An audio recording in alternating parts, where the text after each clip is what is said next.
नमस्कार शेतकरी मित्रांनो, शेती एक शेती या आपल्या हक्काच्या यूट्यूब चॅनलवरती तुमचे सर्वांचे मनापासून स्वागत. शासनाच्या माध्यमातून कर्जमाफीची घोषणा तर झाली, GR सुद्धा आला. आता मैदानावर कर्जमाफीची प्रक्रिया अतिशय वेगाने या ठिकाणी सुरू झालेली. बँकेत स्टॅम्प पेपर घेणं, कर्जाच्या तपासणीची संमती घेणं या गोष्टी सुरू झालेल्या आहेत.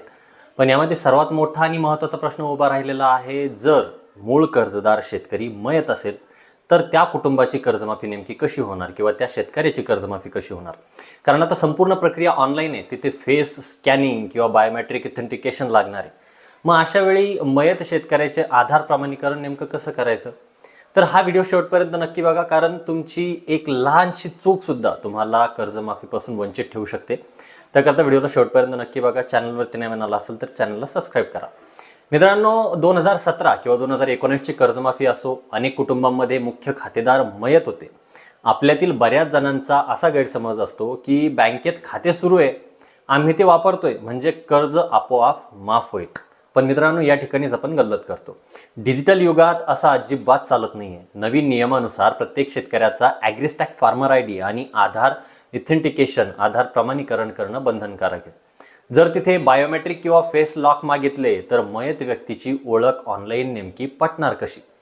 म्हणून ही धावपळ टाळण्यासाठी तुम्हाला काही कायदेशीर पावले तातडीने त्या ठिकाणी उचलायची गरज पडणार आहे. आता नीट समजून घ्या की तुम्हाला नेमकं काय करायचंय. जर कर्जदार शेतकरी मयत असेल तर सर्वात आधी बँकेला अधिकृतपणे आपल्याला माहिती देणं गरजेचं आहे. त्यासाठी आपल्याला काही कागदपत्र त्या ठिकाणी द्यावी लागणार आहेत. त्यामध्ये सगळ्यात पहिलं मूळ शेतकरी कर्जदाराचे मृत्यू प्रमाणपत्र आपल्याला त्या ठिकाणी द्यायचं. 2 नंबरला तलाठ्याकडे केलेली अधिकृत वारसा नोंद किंवा वारशाचा दाखला आपल्याला द्यायचा. 3 नंबरला सर्व कायदेशीर वारसदारांची संमती आणि त्यांचे आधार कार्ड ही सर्व कागदपत्रे घेऊन तुम्हाला संबंधित बँकेच्या शाखेत आपल्याला भेट द्यायची.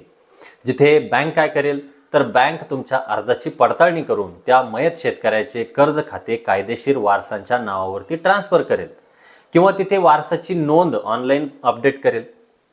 एकदा का वारसाचे रेकॉर्ड ऑनलाईन सिस्टममध्ये आले की मग त्या वारसाच्या आधार व्हेरिफिकेशनद्वारे कर्जमाफीची रक्कम थेट खात्यात त्या ठिकाणी जमा होऊ शकते.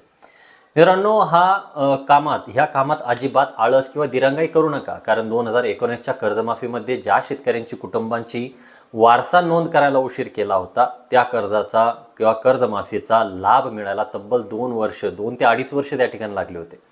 म्हणजे 2019ची कर्जमाफी थेट 2022-23 मध्ये त्यांना मिळाली.